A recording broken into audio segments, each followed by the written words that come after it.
الحمد لله رب العالمين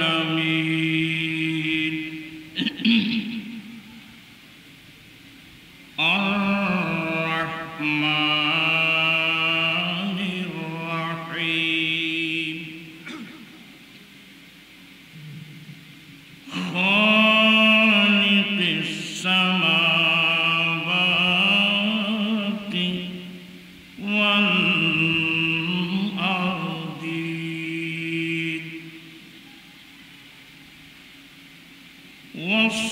والصلاة والسلام على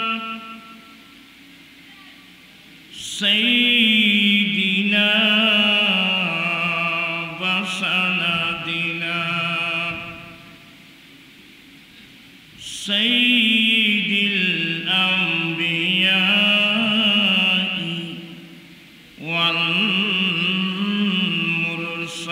والمرسلين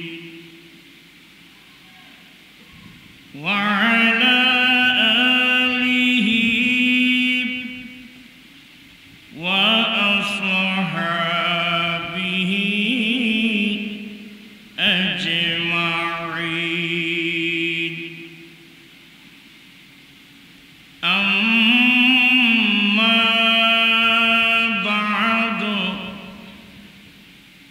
فقد قال الله تعالى في شان حبيبه آمرا ومخبرا إن الله وملائكته يصلون على النبي يا أيها الذين آمنوا صلوا عليه وسلموا تسليما اللهم صل على سيدنا مولانا محمد وعلى آله مولانا محمد صلاة يا رسول الله عليكم سلام يا حبيب الله عليكم زماجوري برامد جان نعلم ترحم يا رسول الله ترحم صلاة يا عليكم سلام يا حبيب الله عليكم نآخر رحمة للعالمين زمرمات شرافار نشيني صلاة يا رسول الله عليكم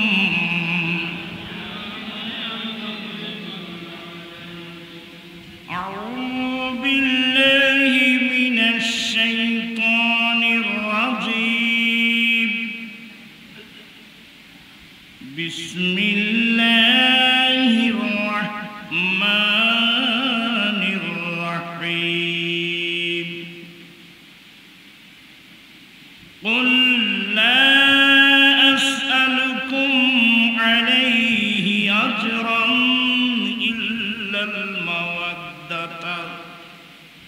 إلا المودة في القربى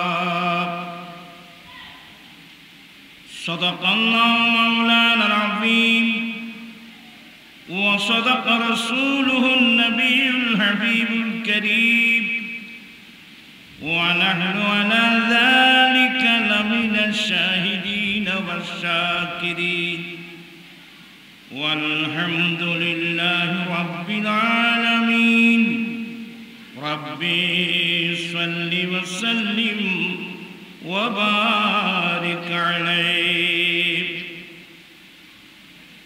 উপস্থিত রাঙ্গুনিয়া থানার অন্তর্গত ফুমরা রসাইপাড়া ইমাম হুসাইনি কাফেলার ব্যবস্থাপনায় পবিত্র শুহাদায়ে কারবালা রিদওয়ানুল্লাহ আলাইহিম আজমাইনের স্মরণে ফুমরা জামিউল উলুম ফাজিল মাদ্রাসা মাঠে আয়োজিত হুসাইনি কনফারেন্সের সভাপতি জনাব মৌলানা মোহাম্মদ ইয়াকুব আল কাদেরী সাহেব খতিব ফুমরা রসাইপাড়া জামে মসজিদ সিনিয়র আরবি মুদাররিস ফুমরা জামিউল উলুম ফাজিল মাদ্রাসা আজকের মাহফিলের প্রধান অধ্যাপক জনাব মোহাম্মদ কুতুবউদ্দিন বাহার সাবেক অধ্যাপক উত্তর রাঙ্গুনিয়া ডিগ্রি কলেজ অধ্যক্ষ মৌলানা মারফতুন নূর কাদেরী অধ্যক্ষ ফুমরা জামিউল উলুম ফাজিল মাদ্রাসা উদ্বোধক জনাব মোহাম্মদ ইয়াকুব সালেহ উপদেষ্টা মণ্ডলীর সদস্য ইমাম হুসাইন কাফেলা অত্যন্ত মূল্যবান বক্তব্য রাখলেন আজিজ গ্রামী যারা আমাদের ভবিষ্যৎ মিডিয়া ব্যক্তিত্ব মৌলানা মোহাম্মদ জালাল আবদিন কাদেরী মুদাররিস জামিয়া আহমদিয়া সুন্নিয়া আলিয়া বক্তব্য রেখেছেন সৈয়দ মোহাম্মদ খায়রুল আমিন চিশতি খতিব আফজাল মাজিদ পাড়া জামে মসজিদ আরবি প্রভাষক নজরিয়া নঈমিয়া মাবুদিয়া মাদ্রাসা মৌলানা ইসলাম আল কাদেরী অসংখ্য উলামা ইকরাম অতিথিবৃন্দ বিরাদরান ইসলাম রহমানি ওয়া রাহিমাকুমুল্লাহ তাআলা মহান রব্বুল আলামিনের দরবারে লাখ কোটি শুকরিয়া যে রব্বুল আলামিন অন্যান্য বছর নিয়ে এবছর হুসাইনি কাফেলা নামক এই সংগঠনটি আজকে বহু বছর ধরে এই মাহফিলটা আয়োজন করে আসছেন। এবারও অত্যন্ত সুন্দর মনোরম পরিবেশে এই মাহফিলটা আয়োজন করেছেন। আয়োজিত মাহফিলে যোগদান করে উলামায়ে আহলে সুন্নাতের জুবানের মাধ্যমে কোরআন সুন্নাহর আলোচনা শুনে নিজের ঈমান আকীদা মজবুত করার আমলি জিন্দেগি দুরুস্ত করার তৌফিক দিয়েছেন। সে রব্বুল আলামিনের দরবারে লাখ কোটি শুকরিয়া আদায় করছি। সবাই উচ্চস্বরে বলুন আলহামদুলিল্লাহ। আপনাদের শুকরিয়া আদায় করছি যারা মাহফিলে এসেছেন,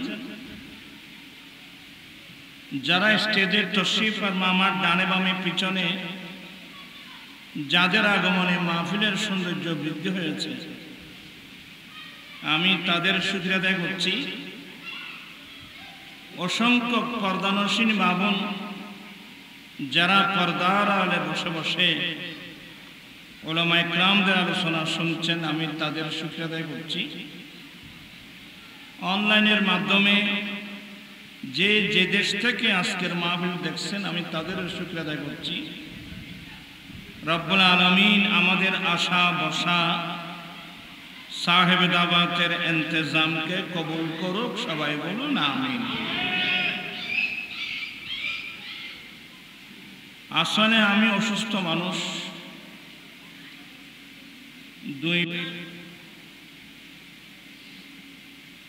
যথেষ্ট আলোচনা হয়েছে। যারা আমল করে তাদের জন্য এই ওয়াজে যথেষ্ট, আর যারা আমল করে না কিয়ামত পর্যন্ত ওয়াজ শুনলেও কোনো কাজে আসবে না। এরপরেও কোরআন মাজিদ ফুরকান হামিদের একটি মারুফ ও মশহুর আয়াতে কারিমা তেলাওয়াত করলাম। মহান রব্বুল আলামিন যদি তৌফিক দান করেন, একেবারে অল্প কথা বলে আমার বক্তব্য শেষ করব। আজকের মাহফিলটা একজন ব্যক্তির নামে, নবিকুল সম্রাট সৈয়দুল মুরসালিন খাতামুন নবীন শফিউল মুযনিবিন জগৎ গুরু মুহাম্মদুর রাসূলুল্লাহ সাল্লাল্লাহু আলাইহি ওয়াসাল্লামের দৌহিত্র, যাদের মাধ্যমে কিয়ামত পর্যন্ত আমার নবীর বংশ জারি থাকবে।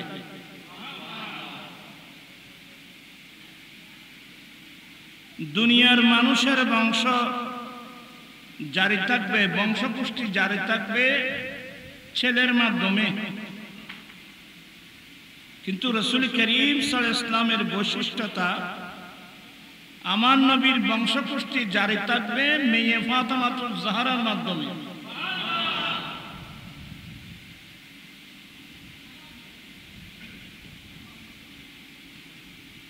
আমার নবীর যাদেরকে আহলে বাইত বলা হয়, আহলে বাইত যাদেরকে বলা হয়, এ বিষয়ে কথা বললে বছর হায়াত চলে যাবে, আলোচনা শেষ হবে না। আল্লাহ বলেন, ইন্নামা ইউরিদুল্লাহু লিইউযহিবা আনকুমুর রিজসা আহলাল বাইতি ওয়া ইউতাহহিরাকুম তাতহীরা।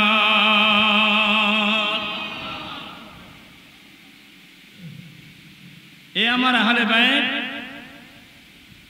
ডাইরেক্ট আহলাল বাইতি, এ আমার আহলে বাইত। আল্লাহর ইচ্ছা হলো তোমাদের থেকে, তোমাদের অন্তর থেকে, তোমাদের কালচার থেকে, তোমাদের অন্তর থেকে যেসব রিজিস রয়েছে এগুলো বের করে তোমাদেরকে পবিত্রের মতো পবিত্র করে দেওয়া।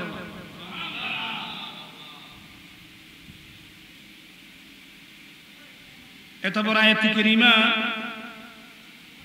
আমরা এগুলো বুঝতে আমাদের কষ্ট হচ্ছে।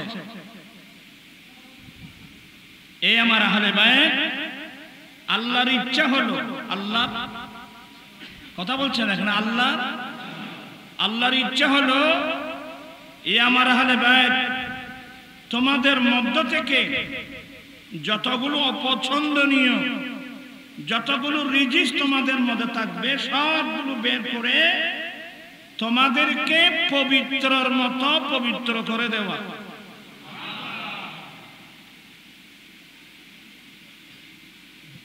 এটা স্পেশাল এই আয়াত নাযিল হয়েছে আমার নবীর পরিবারের বিষয়ে। সুবহানাল্লাহ ওয়া বিহামদিহি। এবার বলতে গেলে অনেক কথা।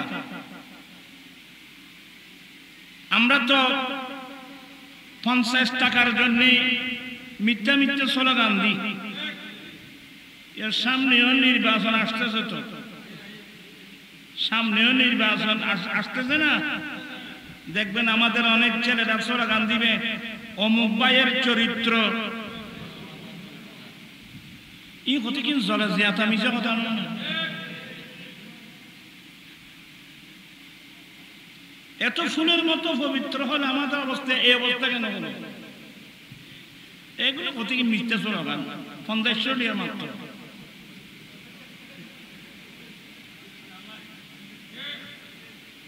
অমুক ভাইয়ের চরিত্র ফুলের মতো, এগুলো মিথ্যা স্লোগান। ফুলের মতো নয়, বরং সব ফুলের চেয়েও বেশি পবিত্র ওয়ালা পৃথিবীতে একটি পরিবার আছে, এটা হচ্ছে আমার নবীর আহলে বাইত, যাদের পবিত্রতার উপর আল্লাহ ডাইরেক্ট কোরআনে পাকের আয়াত কি করছেন? নাযিল করছেন। কথা বুঝছেন? আহলে বাইত কারা? আহলে বাইত বলতে আমার নবীর ইন্টায়ার পরিবার,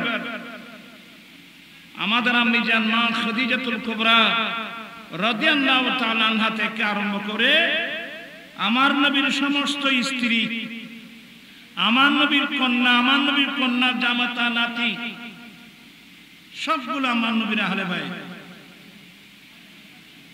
কিন্তু বিশেষ ক্ষেত্রে যাদেরকে আমার নবীর আহলে বাইত বলছেন এরা চারজন। একজন মাওলা আলী শের খুদা, আরেকজন ফাতেমাতুজ জাহরা, আরেকজন ইমামে হাসান, আরেকজন ইমামে হুসাইন রাদিয়াল্লাহু তাআলা আনহু।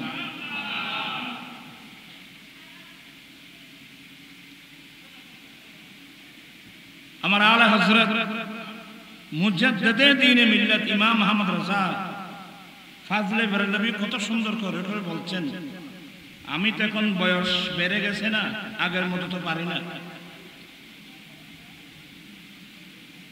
সলতা বকদম হে তনে সুলতান জমান ফুল লবে ফুল দহন ফুল জকন ফুলি বদন ফুল। আমি যে শেষটা বলার জন্য এটা করলাম, क्या बात रज़ा इसी चमनिस्तान करम की ज़हरा है कली जिसमें हसन और हुसैन फूल लब फूल दहन फूल ज़कन फूली बदन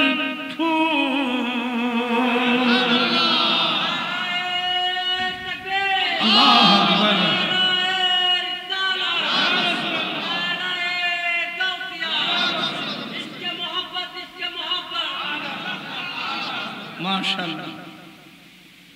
এ আহমদ রাজা নিজেকে বলছে, এ আহমদ রাজা তুমি সেই বাগানের কি প্রশংসা করবা?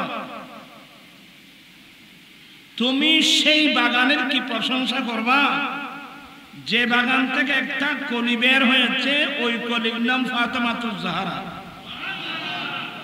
সেই কলি থেকে দুটো ফুল বের হয়েছে, একটা ফুলের নাম ইমামে হাসান, অপর ফুলের নাম ইমামে হুসাইন। এই পরিবারের তোমরা কি প্রশংসা করবা? চিৎকার দিয়ে বলুন না সুবহানাল্লাহ। আমার ভাইরা, হযরত ইমাম হুসাইন রাদিয়াল্লাহু তাআলা আনহুর নামে যে সংগঠন, এটা দেওয়ার পিছনে কারণ আছে। আমি যেহেতু রাত গভীর ধারাবাহিক আলোচনা করব না, এই মুসলিমের দুই চার কথা বলে আমার বক্তব্য শেষ করব। আমি যে আয়াতে কারিমা তেলাওয়াত করেছি, আল্লাহ বলেন, হে নবী আপনি তাদেরকে বলে দেন, হে আমার উম্মত। এখানে তারা বলতে এক তাফসীর হলো কুরাইশ বংশের মানুষ। হে নবী আপনি এ কুরাইশ বংশের মানুষদেরকে বলে দেন, আয়াত যদি নাযিল যদি খাস হয় হুকুম আম, কিয়ামত পর্যন্ত আনওয়ালের মানুষকে বলে দেন কি, হে আমার উম্মত, আমি আল্লাহর পক্ষ থেকে তোমাদের কাছে যে ইসলাম ধর্ম এনে দিয়েছি। কোন পরিবেশ জানেন? আপনারা ঘুমাচ্ছেন বুঝো, আসলে ঘুম দেবে, বৃষ্টি পড়ার তো ঘুম তো এখানে আস্তে আস্তে আইবে, আয় তার করতেন না ভাই, অসুখকে মানুষ। কোন পরিবেশ জানেন? আপনারা শিক্ষিত লোক, যেই যুগকে ঐতিহাসিকরা আইয়ামে জাহেলিয়ত বলতো, আইয়ামে জাহেলিয়ত অন্ধকারের যুগ, মূর্খতার যুগ। কথায় কথায় তরবার নিয়ে দাঁড়িয়ে যেত মানুষ, যুগ যুগ ধরে মারপিট লেগে থাকতো, তুচ্ছ ঘটনাকে কেন্দ্র করে শত শত বছর মারপিট লেগে থাকতো, হাজার হাজার মানুষ কবরস্থানে চলে যেত। ভালোবাসা, ভাতৃত্ব, স্নেহ, মায়া, মমতা, আইন কানুন বলতে কিছুই, হাত্তাকে অন্য মানুষের ভালোবাসা তো দূরের কথা, নিজের জন্মদাতা বাবার অন্তরের মধ্যে পর্যন্ত নিজের কন্যা সন্তানের কোন ভালোবাসা মহব্বত ছিল না। এমন একটা পরিবেশ, চুরি ডাকাতি, হাইজ্যাক, সন্ত্রাসী, আইয়ামে জাহেলিয়ত। এখন জাহেলিয়তের কথা কি বলবো, বর্তমান তো আমাদের দেশে জাহেলিয়তকে হার মানাবে।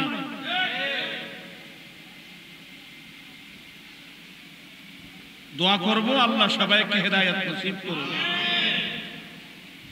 কেমন পরিবেশ, নিজের ঘরের মানুষ শত্রু।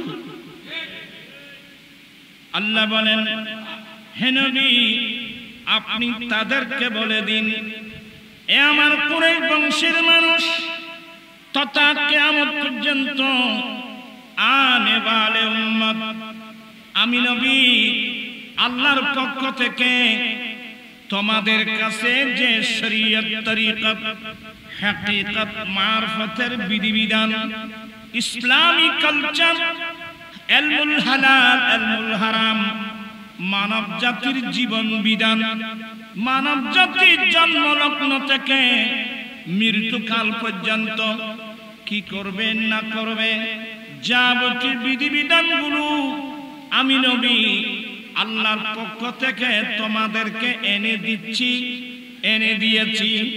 আমি রাসূল তোমাদের কাছ থেকে কিঞ্চিত পরিমাণ কোনো বিনিময় বদলা চাই না। আমি তোমাদের কাছ থেকে এক কিঞ্চিত কোনো জিনিস আমি বিনিময় চাই না। শুধু আমাদের নবী না, আদম আলাইহিস সালাম থেকে আরম্ভ করে ঈসা আলাইহিস সালাম পর্যন্ত সমস্ত আম্বিয়া কিরাম নিজের গোটা লাইফ জীবনের ঝুঁকি নিয়ে বিরামহীন ভাবে মানুষের কাছে যে ইসলামের দাওয়াত দিচ্ছেন, কোন নবী কোন উম্মত থেকে কিঞ্চিত পরিমাণ বিনিময় বদলা চাই নাই। আমি তো তোমাদের কাছ থেকে কোনো বিনিময় চাচ্ছি না, তবে আমি তোমাদের কাছ থেকে একটি জিনিস চাই, সেটি হলো আমার আহলে বাইতের প্রেমার ভালোবাসা। আল্লাহু আকবার।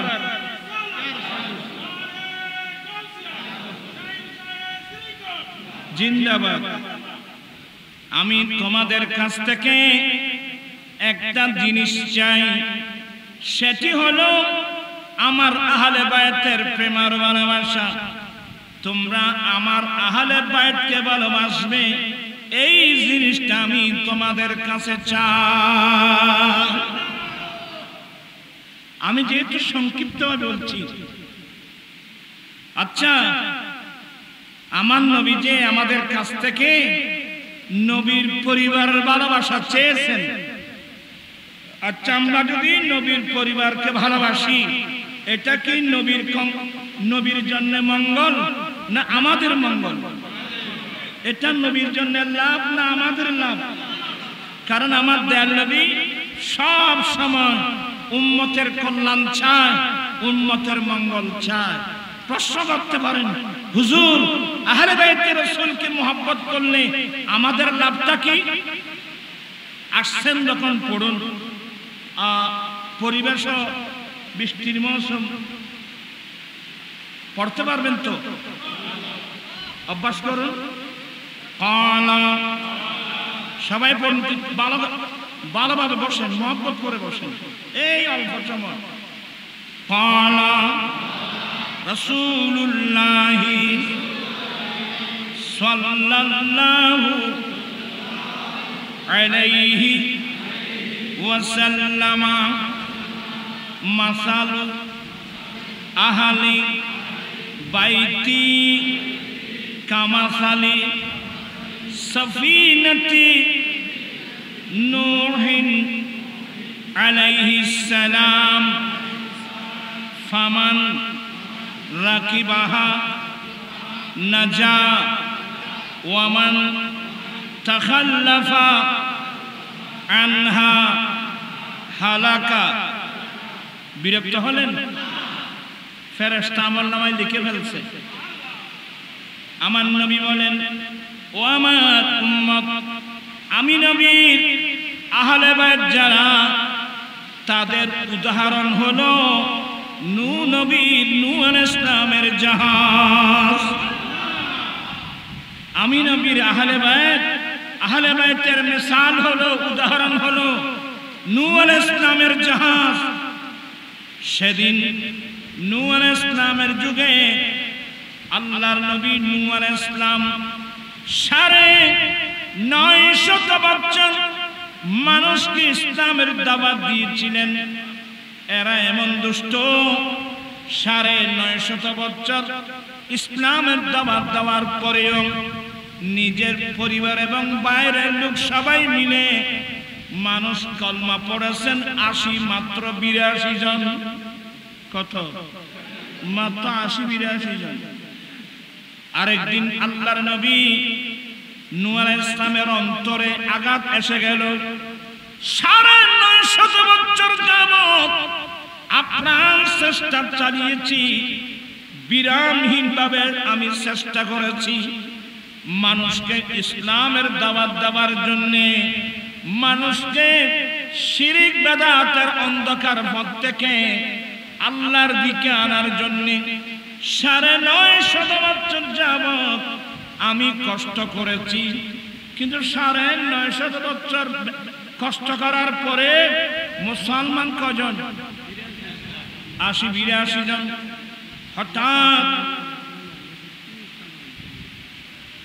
হঠাৎ অন্তরের মধ্যে আঘাত এসে গেল। হঠাৎ আল্লাহর নবী নূহ আলাইহিস সালামের অন্তরে আঘাত এসে গেল। আঘাত এসে একটা বড় দোয়া করে দিলেন, বিপরীত দোয়া। নবীর দোয়াকে বদদোয়া বলা যাবে না, এই জন্য বললাম বিপরীত দোয়া। রব্বি লা তাযার আলাল আরদি মিনাল কাফিরিনা দাইয়ারা। আল্লাহ, তুমি জমিনের মধ্যে একটা কাফেরকেও ছাড়বা না।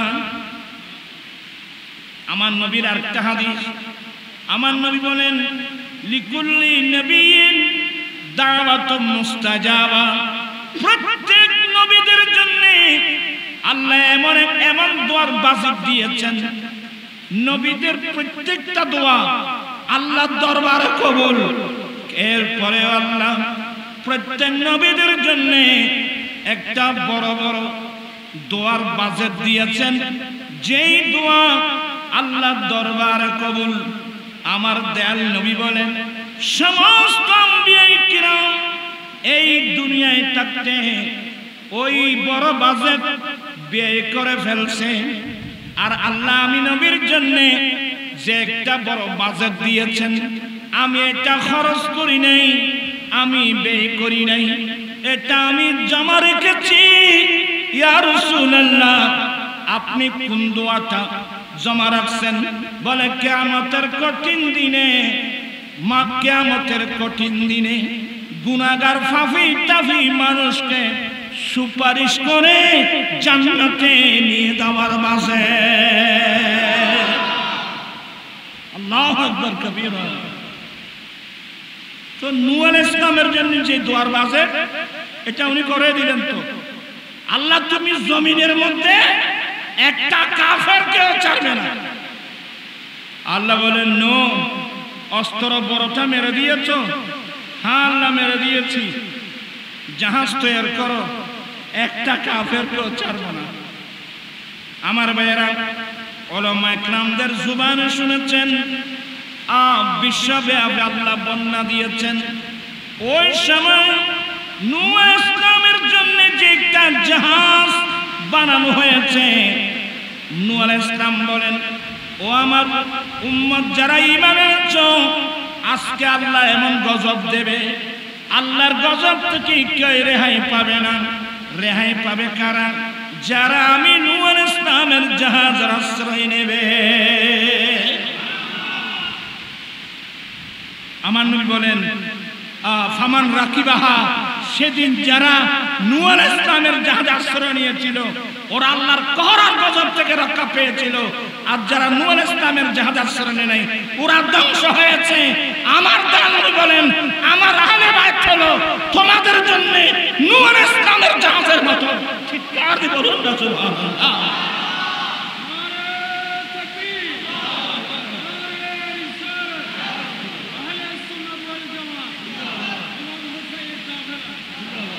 আমি আর কথা বাড়াচ্ছি না।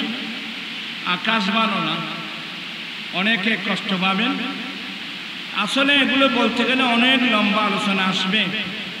আহলে বাইত রাসূল যারা আমাদের জন্য মুক্তির জাহাজ, আহলে বাইত রাসূল যারা আমাদের জন্য প্র্যাকটিক্যাল কোরআন ইসলাম, যা হিন্দু নয়, বৌদ্ধ নয়, খ্রিস্টান নয়, জালেম এজিদি মুসলমান হয়ে হিন্দু নয়, বৌদ্ধ নয়, খ্রিস্টান নয়, জুম্মা নয়, চাকমা নয়, মুসলমান হয়ে কিভাবে আমার নবীর এতগুলো আওলাদের উপর আক্রমণ করতে পারল? এটা হলো সবচেয়ে বড় শিক্ষণীয় বিষয়। এখান থেকে আমি আপনাদেরকে একটা কথা বলবো, এটার নাম দুনিয়া। কি বললাম? আরো জোরে, এটার নাম।